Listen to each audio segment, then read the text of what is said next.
श्रीराम जय राम जय जय राम, श्रीराम जय राम जय जय राम, श्रीराम जय राम जय जय राम, श्रीराम श्रीराम श्रीराम. नमस्कार, मी doctor Suhas Mhetre.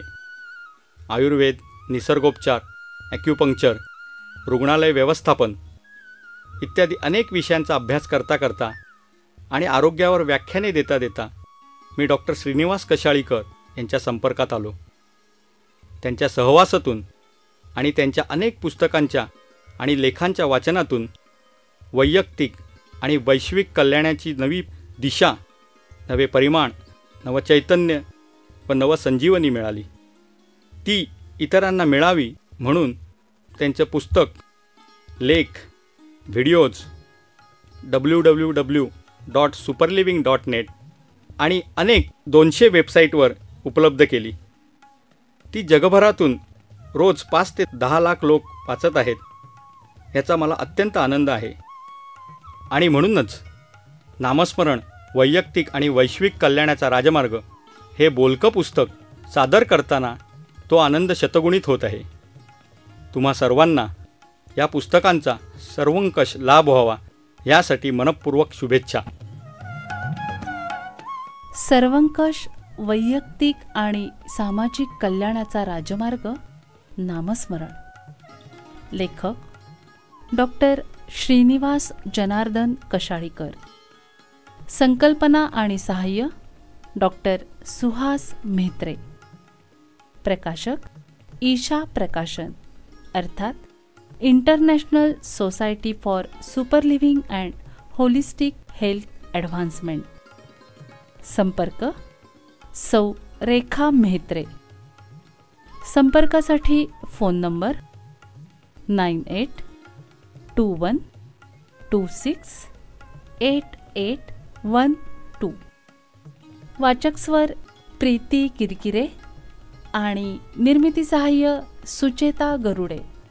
Doctor Shrinivas Kashalikar यांची प्रकाशित झालेली इतर पुस्तकं: चैतन्य साधना, कामजीवन, सूर्यशोध, भोवरा, अमेरिकनांच्या अंतरंगात, सहस्त्र नेत्र, संपूर्ण आरोग्यासाठी नामस्मरण, आरोग्याचा आरसा, थकवा घालवा स्फूर्ती मिळवा, वैद्यकीय व्यवसाय, व्यवहार आणि ध्येय, नामस्मरण, मोसमी आजार, सम्यक वैद्य, शांभवी, तणावमुक्तीसाठी उपयुक्त लेख, संपूर्ण तणावमुक्ती आणि समस्यापूर्ती, हितगुज, आरोग्य स्मरण, यशोदय, नवग्रह स्तोत्र,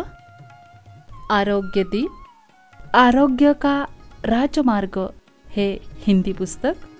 त्यांची ईबुक्स अशी आहेत: आनंद शोध, आनंद रहस्य, आनंद प्रचिती आणि सुपर लिव्हिंग. DVD संपूर्ण तणावमुक्ती कृती आणि अनुभव. त्यांची इंग्लिश पुस्तकं अशी आहेत: stress, conceptual stress management, smiling sun, holistic health, health in first chapter of Gita, नामस्मरण, holistic medicine, practical, be successful in examination आणि new study of Bhagavadgita. Shri Sadguru Brahmachaitanya Shri Gondavalekar Maharaj म्हणतात, भगवंताचं नाम ही ठिणगी आहे. ती फुलवली तर सबंध जग भरून जाईल एवढी मोठी होऊ शकते. ज्याप्रमाणे अग्निहोत्र्याच्या कुंडामधील अग्नी थोडा धुगधुगीमध्ये असतो, त्यावर फुंकर घालून त्याचा जाळ करता येतो, त्याप्रमाणे आपण नामाची ठिणगी जागृत ठेवू. त्या ठिणगीचा जाळ करणारा उत्पन्न होईल आणि तो जाळ जगभर पसरेल. प्रास्ताविक. नामस्मरण म्हणजे देवाच्या नावाची आठवण करण्याची क्रिया. नामजपाची क्रिया. नामस्मरणाची क्रिया पुरातन काळापासून प्रचलित आहे. भगवान शंकर, वाल्मिकी, अंबरीश, प्रल्हाद, ध्रुव, आद्य शंकराचार्य, मीराबाई, चैतन्य महाप्रभू, नामदेव, ज्ञानेश्वर, तुकाराम, रामदास, चोखामेळा, नरहरी, गोरा, गोंदवलेकर महाराज, शेगावचे गजानन महाराज, साईबाबा आणि विविध धर्मातील आणि आध्यात्मिक संप्रदायातील असंख्य महात्म्यांनी नामसाधना केली आणि तिचा उपदेश केला. महात्मा गांधी देखील नामस्मरण करीत. नामस्मरणाला जगभरातील बहुतेक आध्यात्मिक परंपरांमध्ये अत्यंत महत्त्वाचं स्थान आहे. परंतु आजच्या काळात तर नामस्मरणाला विशेष महत्त्व आहे. अनन्यसाधारण महत्त्व आहे. हे महत्त्व जाणून घेण्याची आज निकड आहे. कारण त्याद्वारेच मानवतेची कोसळती इमारत सावरणं शक्य आहे. नामस्मरणाचा उपदेश देण्याची माझी इच्छा नाहीये. फक्त त्याविषयीची माझी मतं वाचकांसमोर मांडायची आहेत. नामस्मरण किंवा नामजप हे आत्मज्ञानाचं साधन आहे. पारंपरिक भाषेत बोलायचं तर नामस्मरण किंवा जप हा ईश्वराची प्रचिती घेण्याचा मार्ग आहे. ईश्वरी साक्षात्काराचा मार्ग आहे. जपमाळ घेऊन जप करणारी धार्मिक, भाविक माणसं आपण हर घडी पाहतो. नामजप वेगवेगळ्या प्रकारे विविध पद्धतीने केला जातो. तसंच जप वेगवेगळ्या वेळी विविध प्रकारच्या जपमाळांवर आणि वेगवेगळ्या नामांनी केला जातो. त्याचप्रमाणे जप संख्येचं उद्दिष्टही एकच नसतं. उदाहरणार्थ 13 कोटी, 13 लाख, 3.5 कोटी वगैरे वगैरे. आणखी एक बाब अशी की कधी नामस्मरण ऐहिक किंवा व्यावहारिक इच्छापूर्तीसाठी केलं जातं तर कधी निष्काम भावनेनं. माझ्या अल्पमतीनुसार नामस्मरण करणं हेच अत्यंत महत्त्वाचं आहे. तेच सर्वोच्च प्राधान्यानं करण्यासाठी इतर नियम, अटी, तांत्रिकता यांना तुलनेनं गौण स्थान आहे. या ठिकाणी विविध नामसांप्रदायिक परंपरा आणि त्यांचे अनुयायी यांच्याविषयी अत्यंत आदर आणि कृतज्ञता व्यक्त करून एक बाब सर्वांच्या नजरेला आणून देणं अत्यावश्यक आहे. ती बाब म्हणजे आजच्या काळात केलेलं नामस्मरण हे केवळ ईश्वर प्राप्ती व आत्मज्ञानच नव्हे तर भौतिक समृद्धीही साध्य करणारा आहे. नामस्मरणाचा हा सामाजिक परिणाम हाच ह्या पुस्तकाचा मुख्य आणि प्रतिपाद्य मुद्दा आहे. या मुद्द्यावर भर देण्याचं कारण असं की नामस्मरणाचे सामाजिक परिणाम कसे होतील याची प्रक्रिया मला समजू आणि दिसू लागलीय. नामस्मरणाद्वारे सामाजिक कल्याण सर्वसाधारणपणे अशा तऱ्हेनं घडेल. एक म्हणजे आंतरिक प्रकाशाची अनुभूती येईल. या अनुभूतीचं वैशिष्ट्य म्हणजे जीवन निर्भय, निस्वार्थी आणि सहृदय बनेल. 2 म्हणजे उपरोक्त अनुभूती दृष्टिकोन, विचार आणि संबंधित व्यावसायिक कर्तव्यात उतरू लागेल. त्यामुळे विचार आणि कृती जगाच्या वा समाजाच्या कल्याणाच्या बनत चालल्याचं अनुभवास येईल. तिसरी गोष्ट म्हणजे आत्मज्ञानाचा, आत्मप्रचितीचा म्हणजे स्वतःच्या अमर स्वरूपाचा उत्कट आनंददायी अनुभव येईल. या अनुभवाला वैयक्तिक जाणीवेच्या पातळीवरील अनुभव म्हणता येईल. 4 म्हणजे सर्वांची अंतर्याम जोडणारी अखंड वास्तवता, जीवनाचंही जीवन, चैतन्याचं चैतन्य प्रत्यक्षानुभूतीस येईल. तसंच ही अखंडता व्यक्ती-व्यक्तींमधील आणि राष्ट्रांमधील आणि अन्य प्रकारच्या संबंधांमधील ऊर्ध्वगामी, विधायक आणि कल्याणकारी स्थित्यंतराच्या म्हणजेच उदात्त परिवर्तनाच्या रूपात प्रगट होईल. हे संबंध प्रत्यक्षात समंजस, प्रेमळ आणि उत्कट होत जातील. 5 वैयक्तिक दुराग्रह, संकुचित आणि समाजघातकी मनसुबे आणि कारस्थानं यांचा पराभव होऊन विशाल दृष्टी आणि वैश्विक कल्याणाची भावना यशस्वी होईल.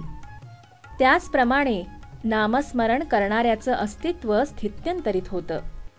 जणू काही काचेच्या बल्बचं रूपांतर त्यांच्या अंतर्यामीच्या विजेमध्ये व्हावं तसं. यामुळं नामस्मरण करणाऱ्या व्यक्तीचा मुक्तिदायी प्रभाव इतरांवर पडेल. ज्याप्रमाणे एका बल्बच्या विजेमुळे इतर बल्ब देखील पेटतात तसा. काही लोक नामस्मरणाविषयी किंवा नामजपाविषयी असा प्रतिवाद करतात की नामजप करणाऱ्या लाखो लोकांना कोणताही लाभ झाल्याचं आढळत नाही. मग नामस्मरणाला का महत्त्व द्यावं? स्वतःच्या मुद्द्याला पुष्टी देण्यासाठी ते जप करीत भिक्षा मागणाऱ्यांचं उदाहरण देतात. पुष्कळांना नामजप हा निरुपयोगी आणि निरर्थक चाळा वाटतो.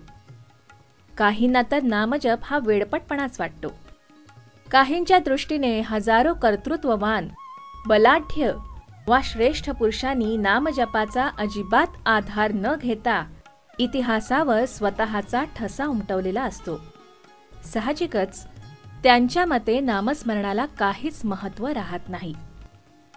काही जण अजून वेगळी भूमिका घेऊन म्हणतात की सत्याच्या प्राप्तीचे मार्ग पुष्कळ असू शकतात. फक्त नामस्मरण हाच तो मार्ग आहे असं म्हणणं योग्य नाही. ईश्वरावर श्रद्धा ठेवून वा न ठेवता सत्याची प्रचिती येऊ शकते. ह्या प्रतिवादांचं वा शंकांचं निरसन करणारी स्पष्टीकरणं उपलब्ध आहेत, पण ती आत्मज्ञानी लोकांच्या अंतःचक्षूंना दिसलेल्या दर्शनावर आणि पुनर्जन्माच्या संकल्पनेवर आधारित आहेत. कर्मफल सिद्धांतावर आधारलेली आहेत. त्यांची यथार्थ जाण व्यक्तीच्या विकासावर अवलंबून असते. परंतु तरीही या शंकांचं स्पष्टीकरण करण्याचा प्रयत्न करायला हरकत नाही. साधी बाब अशी की केवळ भिकाऱ्याप्रमाणे लक्तर नेसलेली व्यक्ती सकृत दर्शनी भासते, तशी लाचार आणि असहाय्य वा भिकारी असतेच असं नाही. भिकाऱ्याच्या रूपात अत्यंत समर्थ म्हणजेच अंतःसामर्थ्यानं श्रीमंत असे साधू, संन्यासी किंवा मुनी देखील असू शकतात. सोपं नामस्मरण हे एखाद्या साध्या विजेच्या बटनाप्रमाणे आहे. एक बटन दाबताच शेकडो बल्ब पेटून संपूर्ण वातावरणात प्रकाशाचा झगमगाट होतो. त्याप्रमाणे नामस्मरणाने अंतःकरणात, मनात, बुद्धीमध्ये, चित्तात वगैरे जाणीवेच्या सर्व प्रांतात प्रकाश पडतो. नामस्मरण म्हणजे वैयक्तिक, धूसर आणि संकुचित अस्तित्वातून वैश्विक प्रकाशमान अस्तित्वात जाण्याचं महाद्वार आहे. तसंच त्या अस्तित्वाचाही ते प्राणवायू आहे. जमिनीवरील माणसाला वा खोल समुद्रात शिरलेल्या पाणबुड्याला प्राणवायूचं जसं सारखंच महत्त्व असतं, तसंच सामान्य व्यक्तीला आणि महापंडित, महायोगी आणि महर्षी या सर्वांनाच नामस्मरणाचं महत्त्व सारखंच असतं. त्यामुळे नामस्मरण हा चाळा किंवा वेडपटपणा नाही. आपण जेव्हा अनेक श्रेष्ठ व्यक्ती नामस्मरण करत नसल्याचं पाहतो, तेव्हा त्या व्यक्तींचं मोठेपण पूर्वजन्मीच्या तपस्साधनेनं प्राप्त झालेलं असतं हे लक्षात घ्यायला हवं. त्याचप्रमाणे सध्याच्या जन्मामध्ये नामस्मरण न करणारे बलाढ्य आणि मोठे लोक देखील पूर्वजन्मांमध्ये नामस्मरण करत असू शकतात. त्याचप्रमाणे पूर्वीच्या काळी अनेक प्रकारचे साधना मार्ग प्रचलित होते. या मार्गांनी विकासाचे काही टप्पे पार पडतात. आजही पूजा, ध्यान, व्रत वगैरे मार्ग प्रचलित आहेत. यापैकी एक वा अनेक मार्ग देखील त्यांनी सद्य वा पूर्वजन्मी अनुसरलेले असू शकतात. तसंच त्यांच्या भावी जीवनात त्यांच्याकडून नामस्मरणाचा टप्पा गाठला जाण्याची शक्यता असू शकते. त्यामुळे सध्या नामस्मरण न करणाऱ्या व्यक्ती खऱ्या अर्थानं नामस्मरणापासून वंचित आहेत असं म्हणता येत नाही. शेवटी एक मुद्दा नीट लक्षात घ्यायला हवा. पूर्वजन्म आणि कर्मफल सिद्धांताचा आधार घेऊन निव्वळ एखाद्या जातीत जन्मल्यामुळं वा अन्य कोणत्याही कारणामुळं येणाऱ्या समाजातील कोणत्याही घटकांच्या वा व्यक्तींच्या हलाखीस मी दुजोरा देत नाही, अनुमोदन देत नाही, समर्थन करत नाही. मला असं वाटतं की हलाखीच्या परिस्थितीने खचून न जाता जन्म पुनर्जन्माच्या आणि कर्मफल सिद्धांताच्याही पलीकडे असलेल्या स्वरूप स्थितीशी तादात्म्य पावणं आवश्यक आहे. त्यामुळेच आणि त्याद्वारेच जन्ममृत्यूमुळे प्राप्त होणाऱ्या अहंकारजन्य सुखदुःखाच्या गुलामगिरीतून मुक्ती मिळू शकेल. त्याचप्रमाणे अशा तऱ्हेने स्वरूपस्थिती प्राप्त होण्यानंच वैश्विक कल्याण म्हणजेच समृद्धी आणि प्रगल्भता प्रत्यक्षात येऊ शकते. या विश्वकल्याणालाच मी उत्तम जीवन किंवा इंग्रजी परिभाषेत सुपर लिव्हिंग म्हणतो. या ठिकाणी आणखी एक मुद्दा लक्षात घ्यायला हवा.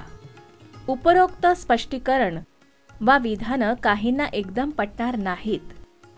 पूर्वी मलाही पटली नसती, परंतु ती एकदम न स्वीकारता वा एकदम फेकून न देता जर सातत्यानं नामस्मरण केलं तर कालांतरानं त्यांची सत्यासत्यता निश्चितपणे पडताळून पाहून सत्याची प्रचिती घेता येईल. कारण आपल्या बुद्धीनं म्हणजे अहंभावानं किंवा देहबुद्धीनं जे ज्ञान आणि अनुभव प्राप्त होतात ते जाणीवेच्या 3 स्तरातून येणाऱ्या संवेदनांमुळे होतात. हे 3 स्तर किंवा ह्या 3 पातळ्या म्हणजे झोप, स्वप्न आणि जागृती. ह्या 3 पातळ्यांमधून त्रिमितींचं आणि 3 काळांचं ज्ञान शक्य असतं. लांबी, रुंदी, उंची आणि तज्जन्य गुणवैशिष्ट्य आणि भूत, भविष्य, वर्तमान काळातील घटना यांचे परस्पर संबंध आपल्याला समजू शकतात. या उलट उपरोक्त स्वरूपस्थिती किंवा ईश्वर 3 काळांच्या संकल्पनेत वर्णन करता येण्यासारखा नाही. त्याचप्रमाणे स्वरूपस्थिती किंवा ईश्वर बुद्धिगम्य परिमाणांमध्येही बसत नाही. त्यामुळे ईश्वराचं वर्णन शक्य नाही आणि केवळ तर्काच्या जोरावर त्याचं आकलनही शक्य नाही.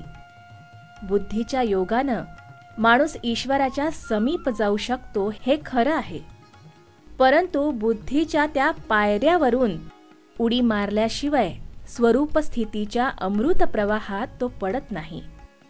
हा बुद्धीला नाकारण्याचा प्रकार नाही, बुद्धीचा सुयोग्य वापर करून तिच्या अतीत जाण्याचा प्रकार आहे. यावरून असं लक्षात येईल की स्वरूपस्थितीच्या वा ईश्वराच्या ज्ञानाचा वा प्रचितीचा मार्ग म्हणजे नामस्मरणामध्ये स्वतःचं सर्वस्व जे संकुचित असतं ते समर्पित करणं. या पद्धतीनंच कालातीत, परिमाणातीत आणि जाणीवेच्या अतीत, जाणीवेच्या 3 पातळ्यांच्या अतीत चराचर जोडणाऱ्या आणि नियंत्रित करणाऱ्या स्वरूपस्थितीची वा ईश्वराची प्रचिती येऊ शकते. या साऱ्या विवेचनावरून वैयक्तिक आणि वैश्विक समृद्धी आणि प्रगल्भता यांचा आविष्कार नामस्मरणाशी कसा संलग्न आहे हे काही प्रमाणात तरी स्पष्ट झालं असेल. नामस्मरण म्हणजे प्रत्यक्षात मोठ्यानं वा स्मरणपूर्वक देवाचं वा सत्याचं वा गुरूचं नाव जपणं. किंबहुना ज्या नावाच्या स्मरणानं स्वतःच्या क्षुद्र किंवा अपुऱ्या वा संकुचित प्रतिमेच्या पलीकडे स्वतःच्या मूळ स्थितीमध्ये स्वरूपस्थितीमध्ये जाण्यास सहाय्य होतं ते नाव स्मरणं, जपणं म्हणजे नामस्मरण. अशा तऱ्हेनं नामस्मरण करणं आणि नामात प्रतिक्षणी विरून जाणं म्हणजेच स्वतःच्या क्षुद्र अस्तित्वाच्या प्रभावातून, क्षुद्र अस्तित्वातून मुक्ती आणि स्वतःच्या खऱ्या स्वरूपाची वा सत्याची प्रचिती होय.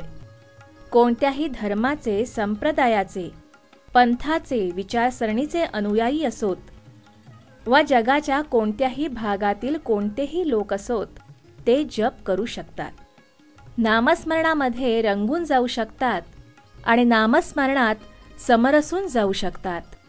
त्यांना त्यांच्या गुरूंचं किंवा देवाचं नाव त्यांच्या प्रथेनुसार, परंपरेनुसार घेता येतं. ज्याप्रमाणे उगवता सूर्य स्वतःचा प्रकाश पाडण्यासाठी योजना आखत नाही वा अशा तऱ्हेच्या योजनेची अंमलबजावणीही करत नाही, त्याप्रमाणे नामस्मरण ही प्रक्रिया अशी आहे की तिच्यामध्ये साध्य, साधन आणि सिद्धी सर्व सामावले आहेत. संपूर्णतः समरसून वा समर्पित होऊन नामस्मरण करणाऱ्या व्यक्तीच्या जीवनाची नदी कोरडी राहत नाही. तिच्या पात्रातून अंतःप्रकाशाचा महापूर येतो. अशा व्यक्तीला कुटील कारस्थानं करावी लागत नाहीत. तथाकथित विश्वकल्याणाचे नियम लादण्यासाठी नाना प्रकारच्या खटपटी, लटपटी, लबाड्या, कुरघोड्या कराव्या लागत नाहीत. असल्या गोष्टी अज्ञान अंधकारात भरकटणारे, स्वयंघोषित, स्वयंप्रस्थापित असे वेगवेगळ्या क्षेत्रात स्वतःचा नेतेपणा लादणारे बुवा, पुढारी वगैरे लोक करत असतात. यावरून लक्षात येईल की नामस्मरण हे नामस्मरणासाठीच असतं, स्वतःशी तद्रूप होण्यासाठी असतं. वेगवेगळ्या व्यावसायिकांनी नामस्मरण केलं असता त्यांच्या क्षेत्रात कल्याणकारी सामाजिक परिणाम आविष्कृत होतात. हे आविष्कार म्हणजे सूर्याच्या किरणांसारखे किंवा फुलाच्या सुगंधासारखे त्यांच्या अस्तित्वांचे परिणाम होत. हा पुस्तक प्रपंच करण्याचं कारण म्हणजे भावी विश्वकल्याणाची गुरुकिल्ली आणि गाभा नामस्मरण आहे हे सूचित करणं. नामस्मरण हे खरोखरच अंतःप्रकाशाचं साधनही आहे आणि लक्षणही आहे. परंतु पुन्हा हे एक वार सांगायलाच हवं की ही बाब नामस्मरणानेच अधिकाधिक प्रकारच्या, उदाहरणार्थ नास्तिक, आस्तिक, विश्वासरहित वगैरे लोकांच्या अंतःकरणास पटू शकते. नामस्मरणानेच नामस्मरणामुळे येणारा वैयक्तिक अनुभव आणि नामस्मरणाचं वास्तव वैश्विक स्वरूप यांची प्रचिती येते. कारण नामस्मरणानंच सार आणि असार आणि आत्म आणि अनात्म यांचा बोध होतो. नामस्मरणानेच स्वतःच्या आणि इतरांच्या लहरी, कल्पना, छंद वगैरे शोषक वा समाजविरोधी बाबींचा स्वतःच्या मनावर पडणारा प्रभाव टाळता येतो. ह्या पुस्तकाचं प्रयोजन अगदी खरं सांगायचं झालं तर असं की ते मनात मावेनासं झालं आणि लिहिलं जाणं अपरिहार्य झालं. ईश्वर इच्छेनेच समाज कल्याणाची तळमळ लागली. ईश्वर इच्छेनेच नामस्मरणाच्या युगप्रवर्तक सामर्थ्याची अधिकाधिक खात्री पटत गेली आणि त्याच्याच इच्छेनं ही अंतःप्रचिती उत्स्फूर्तपणे शब्दबद्ध झाली. विश्वांतर्यामीचं सत्य विश्वाच्या रूपानं दृग्गोचर होतं, तसं नामस्मरण करणाऱ्याच्या अंतरेची अनुभूती रोजच्या व्यवहारात दृग्गोचर होते. दृग्गोचर विश्वाचं अस्तित्व सत्यापेक्षा आणि रोजच्या व्यवहाराचं अस्तित्व व्यक्तीच्या अनुभूतीपेक्षा वेगळ्या पातळीवर असतात. वाचकांना अशी नम्र विनंती आहे की त्यांनी ह्या पुस्तकातील मजकुरावर विश्वास ठेवू नये. त्याऐवजी नामस्मरणाचा अभ्यास, आचरण, अनुभव यांच्याद्वारे त्यामधील आशयाचा पडताळा घ्यावा. नामस्मरणाच्या संकल्पनेशी जे परिचित नाहीत त्यांनी रोज त्यांच्या सोयीच्या वेळी सुमारे 5 मिनिटं नामस्मरण करून सुरुवात करणं उपयुक्त ठरेल. ह्या काळात उदबत्ती वगैरेंच्या वापरानं प्रसन्नता आणून स्थिती अंगवळणी पाडणं बरं, पण ह्या नामस्मरणाच्या पूर्वअटी नव्हेत. एक लक्षात ठेवावं, नामस्मरण वाढत गेलं की कधी कधी मनावर ताण येतो. असा ताण पडण्याचं कारण म्हणजे सांसारिक वा इतर बाबींमध्ये गुंतलेलं आपलं मन आणि नामस्मरण या दोघांमध्ये होणारी रस्सीखेच. ही रस्सीखेच क्लेशकारक असू शकते, परंतु हळूहळू वैयक्तिक संकुचित बाबींची ओढ कमी होते आणि ही रस्सीखेच आणि तज्जन्य त्रास नाहीसा होत जातो. यामधून पुढे मनाची स्थिरता, निर्भयता, निस्पृहता, शांती आणि आनंद अनुभवाला येतात. या अवस्थेमध्ये विविध तत्वज्ञानांमधील एकात्मतेची आणि प्रत्यक्ष विश्वाच्या एकात्मतेची जाणीव होते.